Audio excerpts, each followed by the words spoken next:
라이프가 될 겁니다. 일단 저는 이해하는 사람입니다.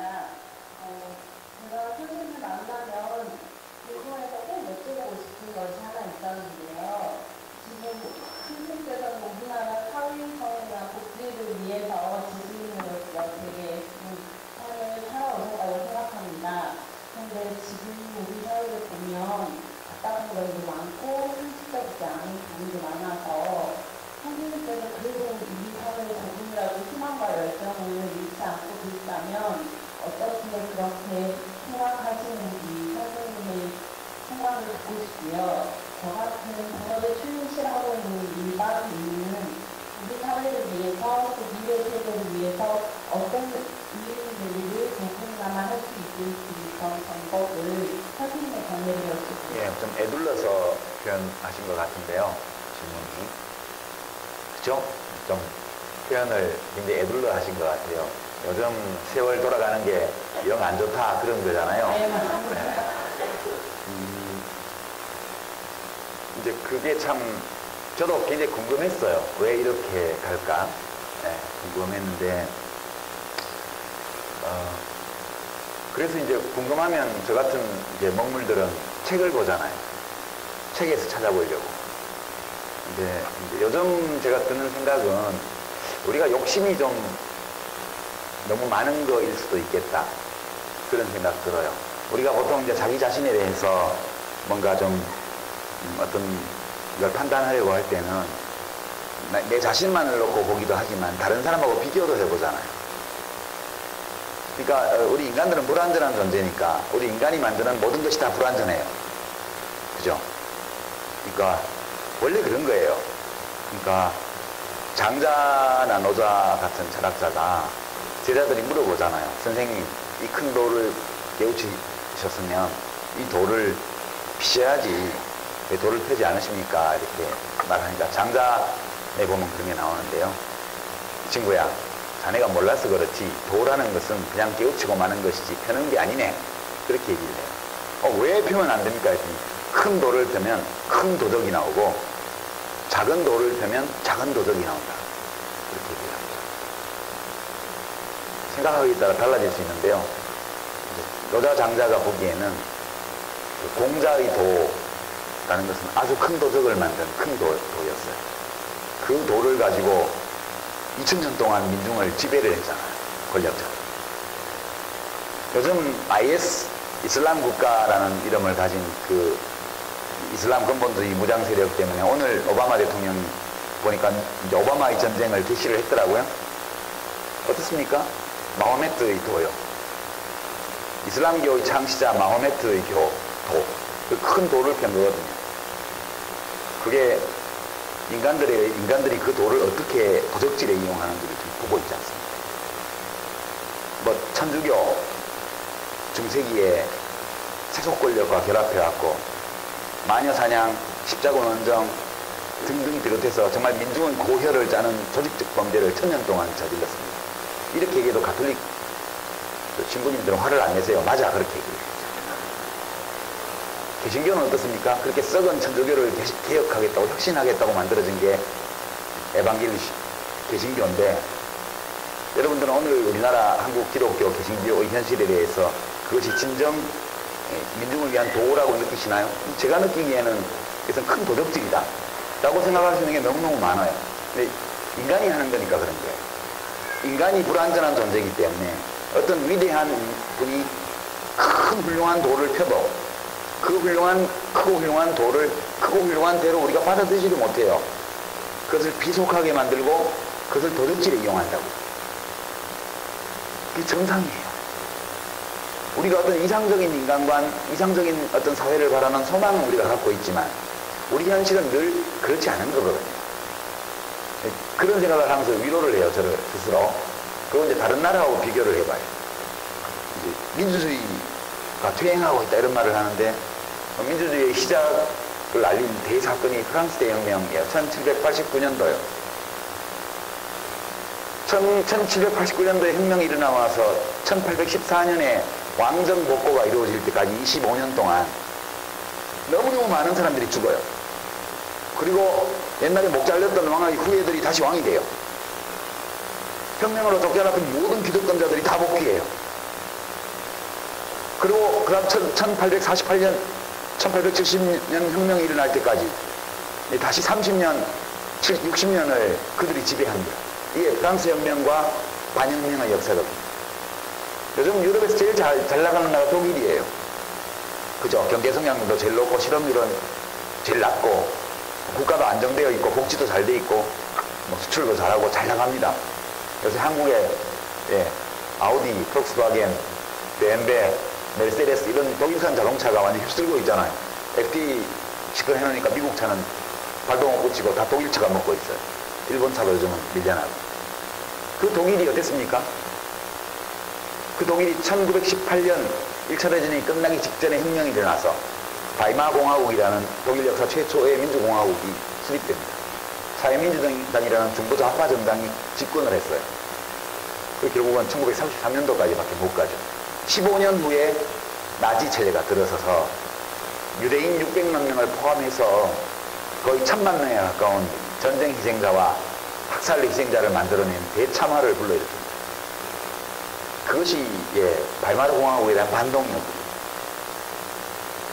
이런 역사는 무수히 많습니다. 저는 복지도 마찬가지고요. 한 시기에 우리 김대중 대통령이 계실 때 2000년도에 그 어려웠을 때 그 IMF 외환이기 때문에 어려웠을 때 국민 기초생활보장제도라는 걸 만들어서 그때 국회에서 미적거리니까 울산 방문한 자리에서 거듭거듭 만들겠다는 의지를 표명하셔가지고 그냥 그때 새천년 민주당 다 집합시켜가지고 군기 잡고 이래가지고 국회에서 통과시킨 거 아니에요. 그래서 거지가 없어진 거 아닙니까? 그 전에 전두환 노태우 시절에는 거지를 형제복지원에 집어넣었잖아요. 강제로 끌고 가가지고 거지 만든 것도 아니지만 그러니까 그걸 하는 사람을 눈앞에서 청소해다가 어디 시설에 집어넣고 거기서 밟아 죽이고 굶겨 죽이고 병들어 죽게 만들었던 그 정권 다음 최초의 정권 개최가 이루어지고 나서 기초생활보장제도가 만들어졌습니다. 그 대한민국에서는 정신적으로 문제가 있거나 이래서 거리에서 노숙을 하는 사람들을 제외하면 누구나 지금 동사무소에 가면 안 굶어 죽을 만큼 돈은 줘요. 이 정도의 문명적 제도가 만들어지기까지 인류 역사가 얼마나 험한 길을 걸었습니다. 노무현 대통령 시절에 장기요양보험 만들고 기초노령연금 만들고 또 보육비 지원도 그때 시작을 했고 여러 가지 했습니다. 지역아동센터 김대중 대통령이 1000개 만드시고 노 대통령이 3000개까지 확대하고 그런 걸 많이 했죠.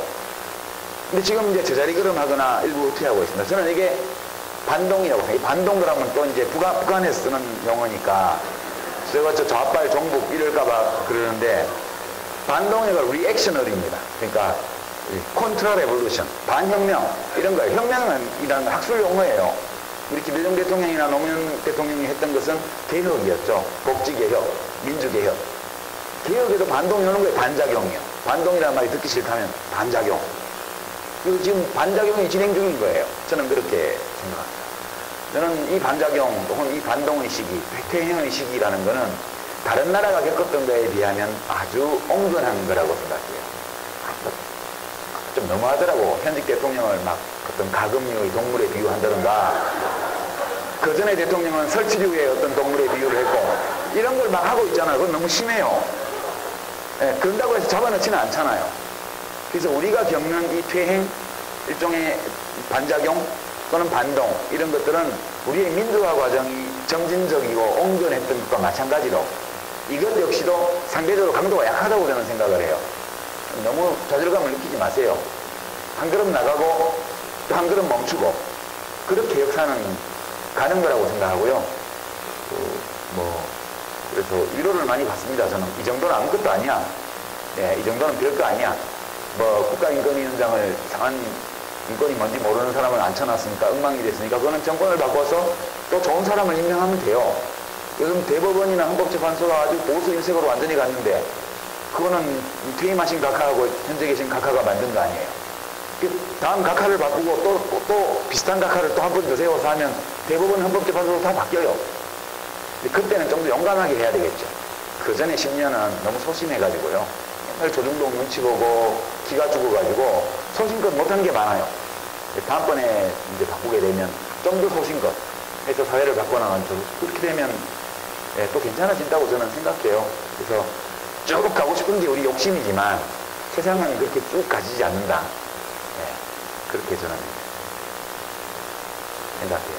그렇게 하고 제가 현대사 책도 쓰고 강연도 다니는데 뭐 이런 거를 꼭 보셔야 될 분들은 안 보시고 안 보셔야 될 분들만 보신다는 게 문제긴 문제인데 예, 그래도 열심히 하다 보면 예, 몇 사람이라도 영향을 받겠죠. 예, 그렇게 그런 마음으로 주변에서 이렇게 해나가시면 괜찮으리라고 봐요 저는. 예, 그렇습니다.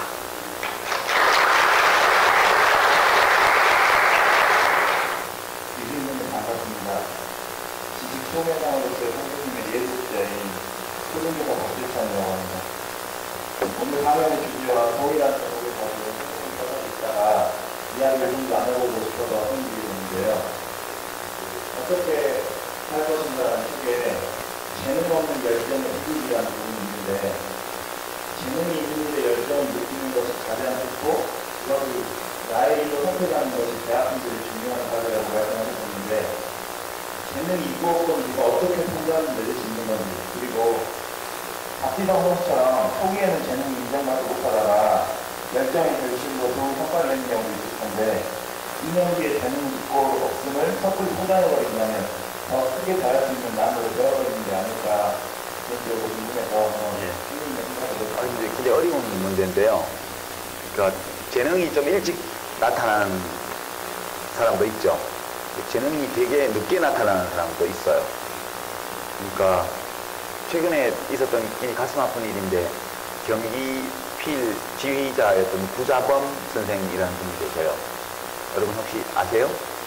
그분이 이제 여성 단원을 성희롱했다는 그런 거를 당해서 사직을 작년에 하셨어요.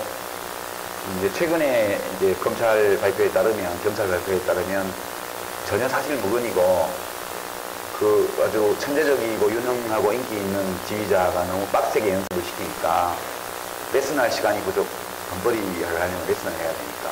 그런데 불만을 품은 단원들이 사건을 조작해서 인터넷 포털 검색어, 연관 검색어 조작하고 이렇게 해서 지금 형사 입건되는 걸로 발표가 났습니다. 근데 그분은 그렇게 잘리고 나서 시골에 가서 동네 피아노학원 선생으로 취직하려고 그랬는데 아이들 성추행 이런 문제가 많아서 남자 선생을 안 뽑는다 이래서 4군데에 가서 다 떨어졌대요. 근데 그분이 국내에서 철학과를 나오시고 25살에 독일로 가서 독일 유럽에서 완전 인정받는 지휘자가 된 분이에요. 글도 엄청 잘 쓰시고요. 그런 분인데 경기 필만 사표를 낸 게 아니고 그냥 음악계에 사표를 내고 떠나셨어요. 저보다는 나이가 좀 더 젊은 분이신데요. 저는 음악을 잘 모르지만 그분이 쓴 글을 보니까 이분이 25이 돼서 유학을 갔어요. 음악 유학을. 철학 공부를 하다가. 그 재능이 있다는 것을 몰랐던 건 아닌 것 같아요. 왜냐하면 이분이 쓴 글을 보면 나는 어릴 때부터 어떻게 모든 소리가 음정으로 들리지 않는지 이해하지 못했다. 그렇게 됐어요. 저는 어떻게 어떤 악기의 소리가 음정으로 들리는지를 이해를 못하거든요. 그러니까 이분은 영재는 아니에요. 그렇지만 절대음감을 가지고 있는 분이죠. 그러니까 절대음감을 갖고 있기 때문에 지휘자가 굉장히 힘들대요. 어느 연주자 하나라도 약 100분의 1이라도 음정이 틀린 소리를 내면 바로 귀에 들어오기 때문에요. 그래서 지휘자 중에는 절대음감을 가진 지휘자가 있고 적당한 음감을 가진 지휘자가 있고 절대 음감이 없는 지휘자가 있고요. 근데 적당한 음감이나 혹은 절대 음감이 없는 지휘자는 지휘를 잘할 수 있는데 절대 음감을 가지면 굉장히 힘들대요. 그런 글을 보니까 그런 게 나오더라고요. 그러니까 이분은 진짜 늦게 피셨구나. 이분은 되게 25살이 돼서 음악을 하러 유학을 가냐고요. 생각해보세요. 그건 이미 끝난 거예요. 보통의 경우에는. 그래서 그거는 알 수 없어요. 몇 살 때 언제쯤 어떤 재능이 찾아질지를 모르는 거라고 저는 봐요. 그래서 이제 여러 시도를 해봐야죠. 여러 기회를 가져봐야 되고. 네. 하지만 우리의 현재 교육제도나 생활 수준이나 부모들의 관심이 어떤 분야에 재능이 있으면 웬만한 재능은 발견할 수 있을 정도의 나라가 됐다고 봐요, 우리나라. 그렇게 생각하고요. 제가 책에는 저희 아들 예를 들었는데 축구에 대한 열정은 예, 리오넬 메시를 능가하지만 재능은 이제 동네 축구 수준밖에 안 되는 이 비극. 그 아이가 지금 유치원 때부터 시작해서 지금 중2가 된 지금까지 오로지 축구에만 열정을 쏟고 있습니다. 근데 최근에 자기 학교의 학년 대표가 됐대요. 예. 자기 반의 대표가 된 거는 좀 전에 됐고, 예. 그러더니 엄청 흥분해갖고 일주일 만에 아킬레스건을 다쳐갖고 집에 왔습니다. 왜 그러냐 그랬더니 사망의 형이 깠다고 그래요. 체육 선생님의 증언에 따르면 저희 아들이 퇴장감의 반칙을 저질렀답니다. 요는 이런 거예요. 왜 그렇게까지 심하게 했냐 그랬더니 자기 팀 주장이 절대 슈팅을 허용하지 말라 이렇게 지령을 내려서 상대방 자기가 오른쪽 수비수인데 상대방 왼쪽 공격수들의 모든 슈팅을 다 봉쇄하겠다는 열정을 가지고 하다 보니까 예, 왼쪽 다리는 무릎하기 100원짜리 동전 4배 크기로 까졌고요. 오른쪽은 아킬레스건을 다쳐서 지금 기부수 중입니다. 하여튼 잘 모르겠어요. 예. 근데 저도 담임 선생님이 축구를 엄청 애가 잘한다고 얘기를 하니까 감동적으로 잘한다고 얘기를 하니까 조그만 애가 좀 하니까 그렇겠지. 혹시 모르죠. 고등학생 돼가지고 엄청 뭐 이영표 선수나 박진영 좀 할지 그러면 축구하게 해줘야죠. 그러니까 방법은 없는 것 같아요. 자기가 알 수 있고 어떤 재능은 금방 알 수 있고요. 어떤 재능은 어떤 신체의 발달이라든가 근육의 발달이라든가 이런 것이 되면서 나타날 수도 있는 거기 때문에 너무 일찍 닫아버리지는 말고 예, 그렇게 아이들에게 최대한 다양한 기회를 주고 스스로 이제 해보도록 하는 거. 좀 해보면 알잖아요. 금방 바둑교실 보내보면 일주일만 보내보면 알아요. 기재가 있는지 아닌지. 예, 대충 알기 때문에 여러 기회를 주고 좀이라도 좀 아이가 열정을 보이고 재능이 좀이라도 있는 것 같다 그러면 또 그런 복수의 대안이 있을 때는 그것도 유지해 나가는 거 이런 정도가 부모들이나 선생님들이 해줄 수 있는 그런 게 있다고 생각합니다. 참고로 저는 제가 글 쓰는 재능이 있다는 걸 몰랐어요. 네, 몰랐고 대학교 3학년 때 처음으로 선언문이라는 걸 써봤고요. 대학교 3학년 때 아무도 안 써줘가지고 제가 대의원회 의장인데 제가 썼습니다. 그리고 선배들이 준 과제를 계속 하다 보니까 글을 쓰게 됐고 지금 와서 생각하니까 재능이 좀 있었나 봐. 그렇게 된 경우라서 알 수 없는 거죠. 지금 돌아가셨나요? 박완서 선생님 소설가 박완서 선생님은 40대 40살 넘어서 등단을 하셨잖아요. 예. 모르는 거거든요. 다양한 가능성을 열어놓고 아이들을 대하는 것. 그런 게 유일한 방법이다. 예. 고맙습니다. 최근에 지난주가 선생님들이 2016년도 신선하게 물어보는 시간과 만나고 있습니다. 어떤 기시가 정말 선생님과 같이 대한민국 한국 인권 예.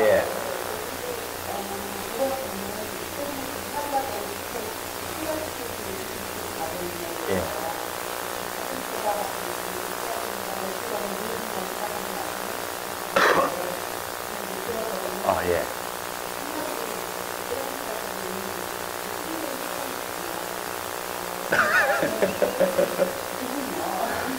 예.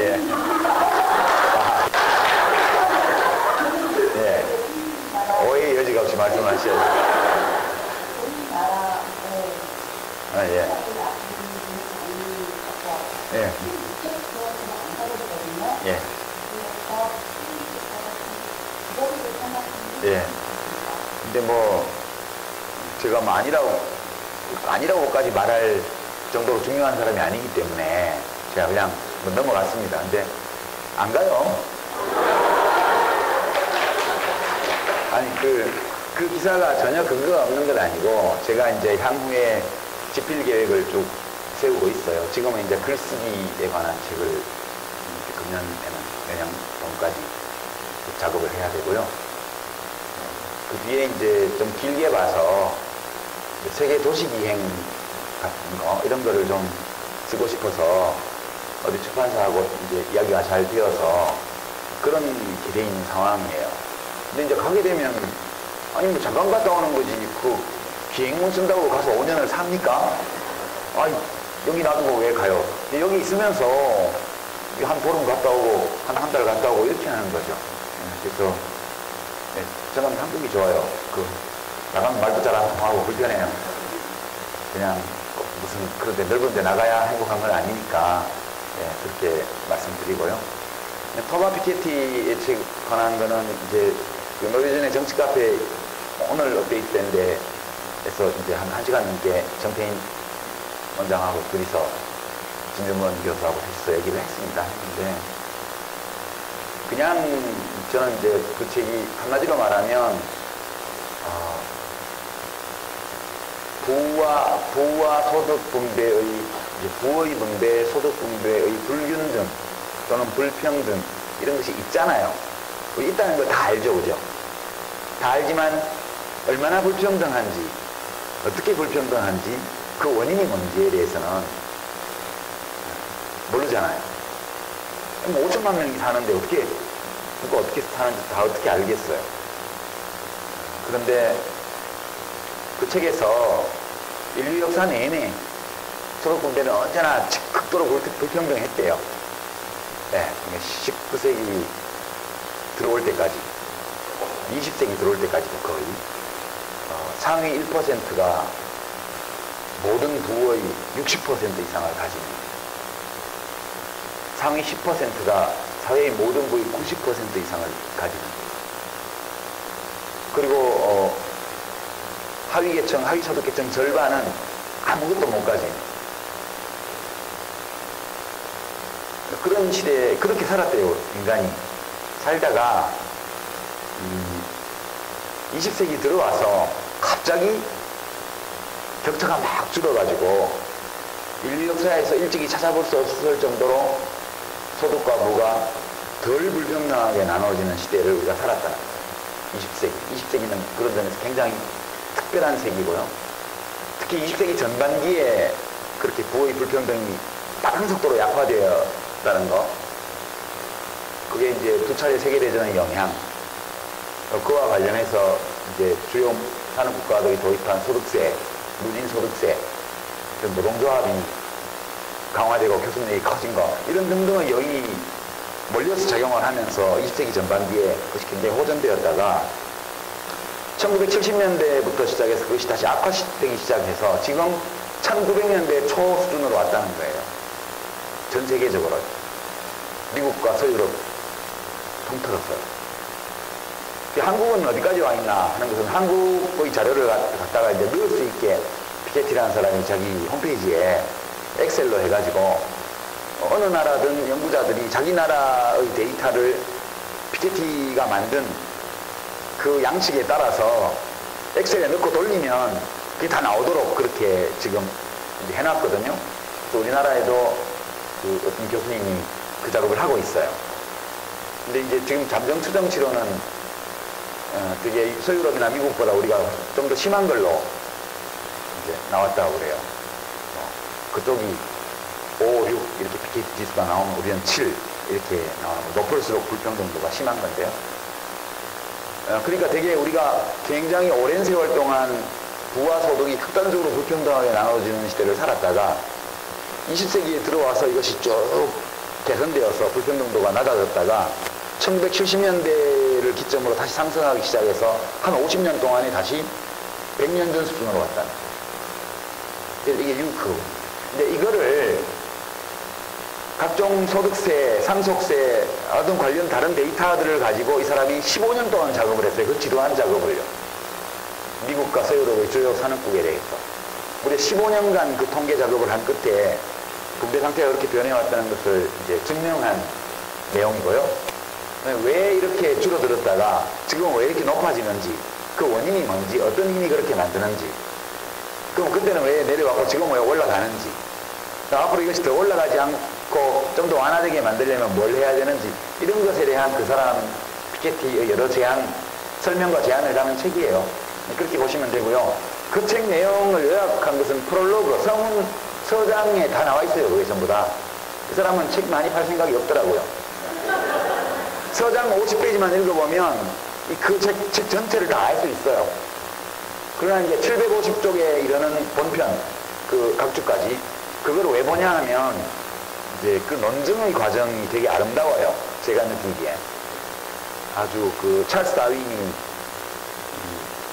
종의 기원이라는 책에서 자연 선택에 의한 진화를 논증하기 위해서 먼저 한 게 사육동물의 진화에 관한 거였어요. 자연 상태에서 벌어진 건 이야기를 사람들이 잘 못 알아듣고 눈에 잘 안 보이니까 닭, 오리, 무슨 말, 소, 양, 개 이런 거 특히 개예요. 짧은 기간에 계속 다음 세대가 생겨날 수 있는 이 사육동물의 진화에 대해서 이게 인위선택이었거든요. 인위선택에 의해서 진화가 일어난 것들을 보여주고 그 다음에 자연선택으로 넘어갔어요. 이런 게 이제 고수의 대가의 논증 방식이거든요. 그 아담 스미스도 그런 식으로 했고요. 이 옛날의 아주 수준 높은 학자들은 대부분 지식인 사회에서 관심을 가지고 이해할 수 있는 수준의 논증 방법을 썼습니다. 수학이 경제학을 잡아먹기 전까지요. 경제학도 그랬는데. 이 사람이, 거기 수학은 없습니다. 이 책은. 수학은 없고 몇 개의 항등식, 2개, 3개의 항등식이 나오는 정도고, 그 항등식은 되게 산수만 할 줄 알면 누구나 이해할 수 있는 항등식이고, 그런 거여서 이제 일반 지식인 사회에서 읽을 만한 책이고요. 네, 읽을 만한 책이고, 제가 개인적으로 생각하기에는 이 논증 과정이 좀 미학적으로 좀 이뻐요. 저는 토마 피케티라는 이 젊은 학자를 보면서 진짜 공부를 많이 한 사람이고, 머리가 좋은 사람이고, 열정이 있는 사람이고, 글을 잘 쓰는 사람이구나.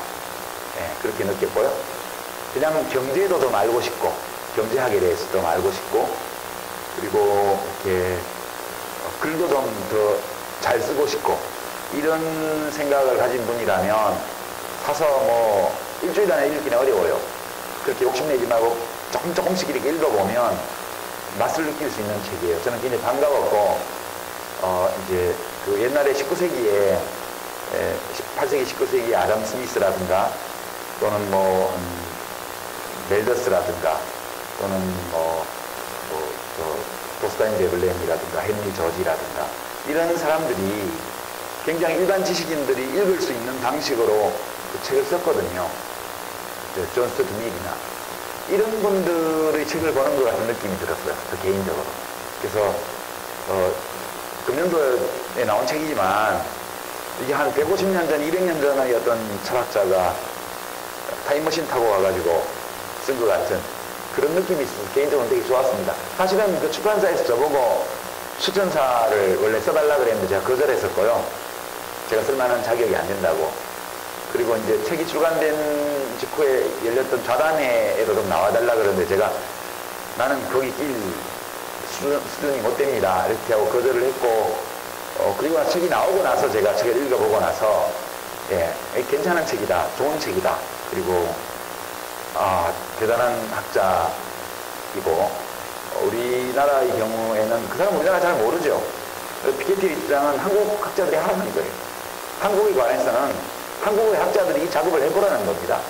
조만간에 우리나라도 소득세하고 상속세 데이터가 좀 있기 때문에 학자들이 작업을 좀 하면 그러면 할 수 있다고 보고요. 피케티가 이 작업을 할 수 있었던 것은 우선 이 사람은 역사학에 관심이 많고요. 고전을 굉장히 많이 읽은 사람이에요. 제가 책을 보니까 고전 문학작품뿐만 아니라 사상사의 여러 고전들을 다 소화한 사람이고, 글을 잘 쓰고 그 역사학에 관심이 많고, 그리고 수학을 잘하고요. 통계도 잘 다루고요. 머리가 되게 좋은 사람이에요. 그러니까 이거는 역사학자들이 쓰기에는, 경제통계에는 역사학자들이 못 다루잖아요. 그리고 경제학자가 하기에는 너무 역사적인 거고요. 그 다음에 수학이나 통계학을 잘 못 다루면 이 데이터를 잘 못 다루게 되고요. 그 다음에 주로 통계학 전문가나 수학적인 방법론 전문가들은 역사인식이 없어서 이걸 또 못해요. 그러니까 한 사람 안에 이 모든 것들을 다 할 수 있는 그런 능력이, 재능이 모이는 게 되게 쉽지 않은데, 그래서 22살에 박사학위 받은 사람이고, 미국 경제학자들 제일 좋다는 MIT 매사추세츠 공과대학 거기 경제학부 그 연구교수로 3년 가 있으면서 시시해서 돌아와 버린 거 아니에요. 미국 경제학자들이 하는 거 보고 너무 시시해. 그러니까 그런 재능들이 한 자연인 속에 모였다는 거. 그리고 그게 학문적 사회적 관심과 학문적 열정의 뒷받침을 받았다는 거. 근데 이런 것들이 겹쳐져서 이 책이 나온 거라고 보고요. 그냥 좋은 책이에요. 제가 생각하기에는. 그렇습니다. 한 분 정도만 더 할까요? 네, 안녕하세요. 22살 청년인데요. 앞전에 여성 두 분과 팬이라고 말씀하셔서 선생님께 여러 가지 질문을 하셨는데, 저는 이제 막 사회생활을 시작하는 사회 청년생으로서 물어보고 싶은 게 몇 가지 있어요. 제가 좋아하는 일이 있어요. 좋아하는 일이 있는데 남들이 보기에는 고발거렸고 또 사회적인 시선도 안 좋고, 그리고 또 부모님께서는 그것보다는 뭔가 너가 잘 살 수 있는 직업을 해라. 너가 싫어하는 일이라도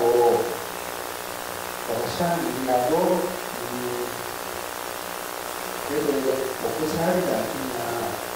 싫더라도 좋아하는 일을 포기해야 된다. 이렇게 말씀하셔서 제가 이게 많이 고민하고 있는데, 선생님께서는 제가 좋아하는 일을 하는 게 좋다고 생각하신 거 아니면 부모님 말씀에 따라서 아니면 싫다고 돈이 된다든지 아니면 먹고 살 수 있었는지 그런 일을 하는 건지 묻고 싶습니다. 앞에 막 사회에 이제 첫 발을 내리는 초년생이라고 하셨는데요. 구체적으로 어떤 일을 하고 싶어 하고 부모님은 어떤 일을 하라고 하시는지는 모르겠으나 대체로 젊었을 때 많이 겪게 되는 갈등 상황 같아요.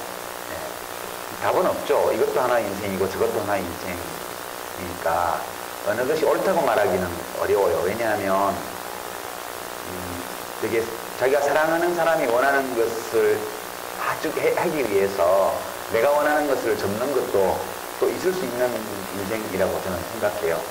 근데 이제 그 선택을 할 때 하고 싶다는 거와 더불어서 같이 봐야 될 게 좀 있어요. 이게 하고 싶은 일을 직업으로 할 때 밥 먹고 살 수 있나? 그거를 보긴 봐야 돼요. 특히 이제 부모님 입장에서는 부모님들 마음은 다 같아요. 부모님 마음은 아들이, 딸이 안전하고 안정된 가운데 아주 평범하고 행복한 삶을 살기를 원하는 게 대부분 부모님들의 마음이거든요. 저도 제 딸이나 아들에 대해서는 그런 마음을 갖고 있어요. 예컨대요, 저희 딸이 한 번은 대학교 1학년 때가 2학년 때 이제 울산을 갔다 왔다 그러더라고요. 밥 먹는데 집에서. 울산을 왜 갔는데 그랬더니 현대자동차 아저씨들 싸움하는데 밖에 응원하러 갔다 왔대요. 그래서 밖에서 니네 뭐 했는데 공장 안에서는 아저씨들 있고 밖에서 카톡으로 응원 문자 날리고 이제 선납할 만들어 서리 내주고 이랬대요. 제가 있다가 근데 그 아저씨 아들 딸들도 거기 왔디?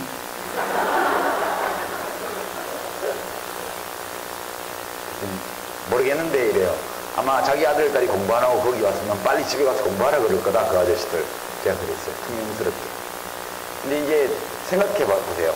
네 집 딸이, 네 집 아들이 대학생이 현대자동차 본사 앞이나 현대자동차 공장 앞에 가서 비정규직 철폐해라 지금 이제 법원에서 전부 다 불법 파견으로 판결이 났잖아요. 정규직으로 고용해라 이런 거 외치고 있으면 기특하다 그러겠죠.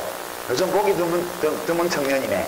다 자기 스펙 쌓고 자기 취직하기 바쁜데 지인도 아닌데 울산까지 와가지고 별로 힘도 없는 것들이 소리 지르면서 기특하잖아 이렇게 얘기할 거예요. 근데 자기 딸이 가 있으면 은근히 열받아요. 왜냐하면 그 아저씨 딸들도 거기 없거든. 그게 부모 마음이에요. 불합리하죠. 제가 그러면서 나머지 딸이 그랬다 그러면 기특하다 그럴 텐데 우리 딸이 그랬다 그러니 부화가 나네. 제가 그랬거든요. 이게 부모 마음이거든요. 이게 부모가 자식을 대하는 마음은 일반론으로는 다 설명하기가 좀 어려워요. 예, 그런 게 있어요. 나중에 부모가 돼 보시면 아시게 될 텐데요. 예, 부모님 말씀은 그렇게 받아들이셔야 돼요. 그걸 강제하는 거다, 강요하는 거다 이렇게 받아들이지 말고요. 부모님께 그런 소망이 있다는 거. 우리가 세상 떠나고 나서 또 우리 아들이 안정된 가운데에 평화롭게 평온하게 잘 살아가기를 원하는 마음이 부모님께 있기 때문에 그렇게 권하시는 거거든요. 그렇게 그걸 이해를 하시고 판단은 본인이 해야죠. 일단 하고 싶은 일이 중요하다고 저는 생각하고요. 거기서 밥 먹고 살 수 있어야 돼요.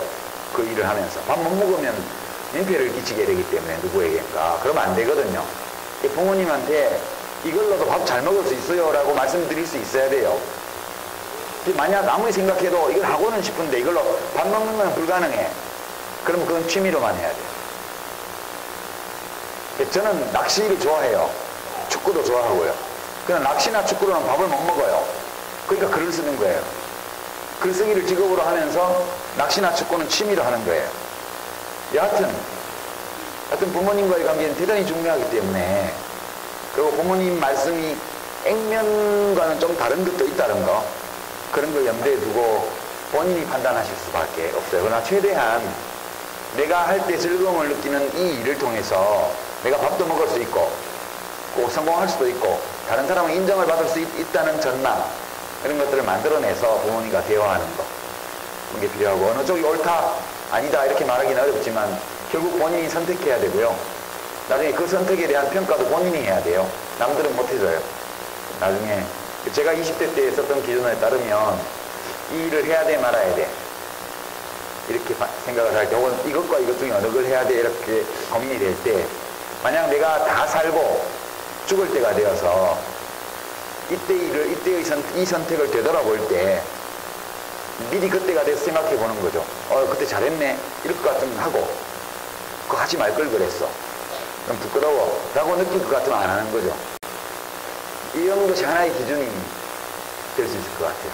그렇게 저도 추상적으로 답을 드릴 수밖에 없고요. 오늘 한이 깊은 마음 잘 들었고요. 직접 만나니까 인상으로 보이시고, 특히 화제가 부분에 대해서 알아보았습니다. 강의 2주 전에 제가 이제 스마트폰으로 동영상 유튜브 열리봤는데, 유시민 선생님이 동영상 열리봤는데, 기억나실지 모르시겠지만 무슨 포럼인 것 같아요. 거기서 조동현 선생님은 엄청 알지만 조동현 선생님하고 그리고 우리 이정선님 그리고 선호님이 이렇게 나오셔가지고 서서 이렇게 토론하는 장면이 있는데, 조동현 선생님이 연민이랑 과거에 대해서 이야기를 하시면서 갑자기 유시민을 선생님한테 그 연민은 유시민을 모르면 어떤 영화를 했습니까? 이렇게 공격적으로 이렇게 질문을 하더라고요. 그러니까 갑자기 공격과 우리 이선생님이 갑자기 뚱황뚱 짓더만 손정현 선생님한테 제가 손정현 의장을 그래서 일을 했는데 이렇게 수업을 끊으시면서 하시는 말씀이 손정현 선생님은 호감만 일한다. 그러니까 우리가 힘이가 없다. 이런 식으로 발언하시면서 맞받아 치시더라고요. 그러면서 이제 여러 이야기가 있었고, 또 같이 조동현 선생님이 마음이 어떻게 유시민 의견을 원하겠습니까? 이런 장면을 제가 봤는데, 제가 친구하고자 하는 동안은 그런 동영상에 대해서 기억나신다면 간단한 설명과 함께, 여기는 우리 강주 시민들이 선생님이 10년, 11년 정도 입지를 하셨으니까, 그러니까 그 동영상 후기가 인기가 좀 떨어지는 동영상이거든요. 우리 국민들이 와서 우리 국민들이 투표하고 있을 때는 이렇게 인상이나 인기를 보고 투표하는 경우가 많은데, 실제 인성이나 신뢰 이런 것은 직접 투표를 하니까 적재를 하니까 어렵다 이거예요. 그러니까 우리 이 선생님이 11년 동안 정치를 하면서 진짜 옆에서 보니까 국민들이 신뢰할 만한 정치인은 누군가. 그러니까 한 사람을 지목에 하려고 하면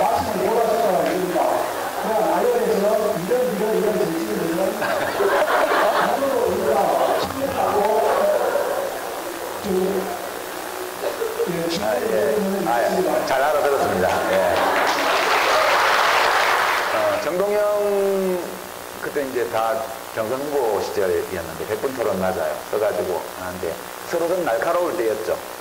예, 날카로울 때였고 그것이 정책이라든가 이런 것을 두고 토론이 벌어진 게 아니고 그야말로 상당히 감정적인 토론이 그때 이루어진 거예요. 물론 그것이 순전히 감정적인 것은 아니었고 저는 열린우리당을 없애고 또 새로운 당을 만드는 걸 반대했죠. 그렇게 하면 안 되고 선거에 지더라도 원래 우리가 하려고 했던 걸 그냥 계속 밀고 갑시다. 이번 선거는 보니까 어차피 이명박 씨가 될 것 같다. 지지율 격차가 2배 이상 나는데 이게 무슨 수로 엎을 거냐. 그러니 선거를 하다 보면 질 때도 있는 거니 질 때 차라리 멋지게 치자. 우리 주장하면서. 그러니까 열린우리당도 정당혁신도 했고 하니까 이 당을 계속 키워나갑시다. 이런 입장이었고 정동영 의장은 이제 본인이 당을 창당한 주역이고 당 의장을 했잖아요. 그런데 그 당을 먼저 탈당해가지고 결국은 남은 탄핵을 했던 민주당하고 합치는 구조로 간 거 아닙니까? 이러면 이 야당은 국민의 신뢰를 못 받는다. 이게 기본적으로 그런 입장을 제가 갖고 있었기 때문에 그걸로 대입하는 과정에서 감정이 상한 거예요. 뭐 정동영 후보가 유시민 후보는 뭐 대통령을 위해서 뭐 한 게 있습니까? 이렇게 물었으니까 나는 그거 반대예요. 근데 그럼 왜 여기까지 따라왔냐? 그래서 아니 내 힘으로 어떻게 할 수 없는 거니까 어? 내 힘으로 못 막으니까 여기 따라와서 여기서라도 해보려고 온 거라고 이제 그렇게 얘기를 하고 그 다음에 그렇게 노무현 대통령하고 차별화하고 뭐 그렇게 열린우리당 없애버리고 이렇게 하는 것이 신의가 없는 거다. 이 점을 좀 이제 저는 친노니까 또 이제 강조했던 거고 이 감정적인 대립이죠. 다분히 절반은 감정적인 거고 절반은 노선에 관련된 거였는데 여하튼 그것이 이제 유권자들이 볼 때 좋은 모습은 아니었죠. 근데 또 선거라는 걸 하다 보면 또 그런 게 일부 섞일 수도 있는 거고요. 그런 거고 이제 총체적으로 제가 그 질문에 대한 답을 구체적으로 드리기보다는 제가 했던 정치를 돌아봐요. 저는 내가 왜 그런 정치를 했던가 그리고 그 결과가 뭐였던가 그것이 어떤 의미가 있었는가 이런 것들을 생각해 보죠. 제가 생각해 보는데 이제 저는 사실 정치인으로서는 자세에 문제가 있었어요. 왜 그러냐 하면 이제 예전에 어떤 기자분이 대권 도전을 하는데 진짜 중요한 게 뭐냐 이렇게 묻기에 제가 알긴 아는데 답은 못 드리겠다고 그렇게 얘기를 했어요. 그러니까 제 경우에는 정치에 모든 것을 다 걸지를 않았어요. 제 인생을. 국회의원 될 때부터 노무현 대통령 임기 끝날 때까지만 하고 이제 글 쓰는 일로 다시 오겠다는 생각을 내심 갖고 있었고 그런데 이제 하도 등장할 때 요란하게 등장을 해가지고 뭐 대통령 왼팔이니 오른팔이니 그런 말을 듣고 이러니까 이제 시민들이 저에 대해서 일정한 기대를 가지게 됐어요. 근데 그 기대에 부응해서 살기는 싫은데 그렇다고 해서 당장 그만둘 수도 없고 그러니까 이제 일정 부분 마지못해 상황에 끌려가면서 내가 할 수 있는 만큼만 하지 뭐 되게 그 정도 자세로 정치에 임했거든요. 그러다 보니까 진짜 대통령이 돼야 되겠다. 정치에 내 인생의 성패를 걸었다 이러면 사람들한테 함부로 안 되겠죠. 함부로 되겠다는 게 뭐 누구를 욕하고 험담하고 그런 게 아니고 그냥 그 사람이 기분 나빠하든 말든 제 의견을 그냥 다 얘기하는 거예요. 모든 회의에서. 그러니까 그게 보통 국회의원이 그러면 소신이 있다고 그러지만 대통령하고 가깝다는 얘기 듣는 사람이 그렇게 하면 오만한 게 되잖아요. 저는 그 생각을 못했어요. 그때는. 나는 뭐 내 맘도 아니니까 난 대통령 측근도 아니고 사실 측근이 아니었거든요. 측근 모임에 간 적도 없고 그냥 저는 노무현 대통령 좋아하고 존경했고 노무현 대통령은 저를 또 굉장히 예우를 하셨어요. 저한테 반말하신 적도 한 번도 없고 옛날 제가 정치를 하기 전부터 저한테 한 번도 반말을 하신 적이 없고 측근 모임에 저를 부른 적도 없고요. 저를 만날 때는 언제나 따로 만났고 가끔 자주 만난 것도 아니지만 그리고 되게 만나면 저한테 의견을 구하는 자리였어요. 이런 문제가 있는데 당신 생각은 어떠냐 이렇게 의견을 물어보시면 제가 그거는 이게 괜찮겠습니까? 습니다. 뭐 이런 게 있습니다. 아니면 지금 대통령님은 어떤 생각을 하고 계신지요? 그러면 이제 말씀하시면 그거 괜찮겠습니다. 그건 곤란하겠는데요. 이런 의견을 드리는 관계였지 제가 무슨 측근이나 이런 게 아니었어요. 그러니까 이제 저는 그렇게 생각을 하니까 난 남들이 뭐라 그러든 난 상관없어. 그렇게 하고 이제 제 마음대로 한 거예요. 근데 그렇게 하면 안 되는 거죠. 정치를 제대로 하려면. 그러니까 저희 어떤 의도나 이런 것과 무관하게 교만해 보이고 싸가지 없어 보이는 거예요. 저는 뭐 딴 분들이 저보고 싸가지 없다고 그러는 게 그럴 수 있다고 봐요. 그 눈으로 보면 그렇게 보일 수 있었겠다. 그렇게 생각하고요. 그 다음에 이제 이대로 해서는 정치가 안 바뀐다 이렇게 봤기 때문에 이제 민주당 제1야당의 혁신을 도모하려면 강력한 3당을 만들지 않으면 저 당은 절대 혁신 안 한다. 그런 생각이 있어서 어떻게든 강한 3당을 만들어 보려고 노력을 했어요. 정치를 하면서.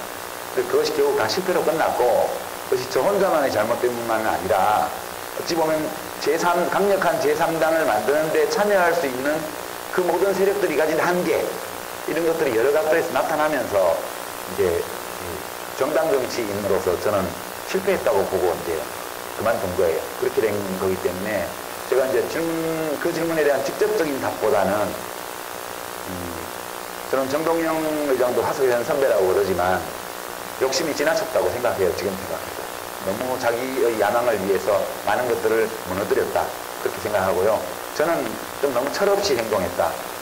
말하자면 그 어떤 제가 객관적으로 부여받은 과제라든가 대중의 저에 대한 기대나 요구 이런 것을 진지하게 헤아리기보다는 그냥 내 스스로 옳다고 생각하는 일을 하는데 집중했기 때문에 결국은 이제 선거에 나가서 매번 그렇게 지는 거 아니었느냐. 그리고 선거에 이렇게 몇 번 졌으면 되게 대중의 판단이 끝났다 저는 그렇게 받아들여요. 저는 우리 김대중 대통령님처럼 정치에 인생을 거는 사람이 아니었거든요. 인생을 걸었으면 떨어지고 해도 또 도전해야죠. 그렇지만 저는 정치인으로 행복하지 않았고 그것이 제가 선택한 일이라고 생각 안 했고 어쩌다 보니 하게 된 일이지. 그리고 이 정치인으로서의 성공과 실패에 내 인생의 성패를 걸고 싶지도 않았고 그리고 언제나 글 쓰는 일로 돌아가고 싶은 강한 욕구가 늘 있었기 때문에 결국 이제 그 마음이 저의 정계 은퇴를 가지고 온 거라고 생각해요. 그래서 과거에 서로 의견이 달라서 다투고 많이 그랬지만 누구를 원망하거나 누구를 욕하거나 이럴 마음 전혀 없고요. 그래도 나도 한 시기에 열심히 살았다.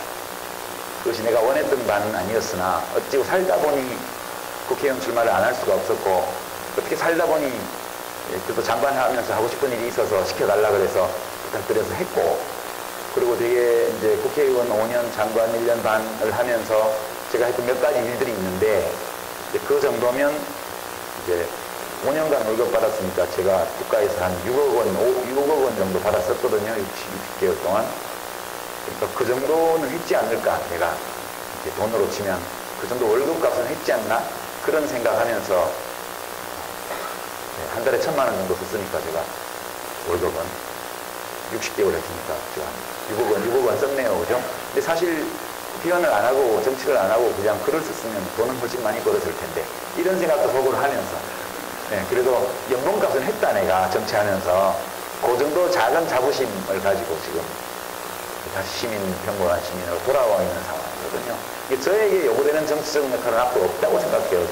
저는 이미 한번 쓰인 사람이고 그 정도 쓰였으면 쓰일 만큼 쓰였다 그렇게 보는 거고요. 이제 바둑이 끝나고 나면 바둑돌은 통 속에 들어가야 돼요.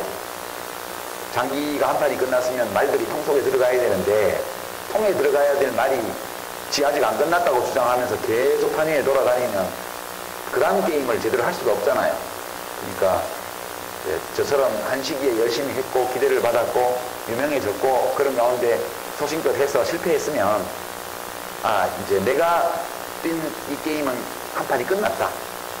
이제 다음 게임은 다른 선수들이 들어가서 할 수 있도록 해야 되지 않겠냐.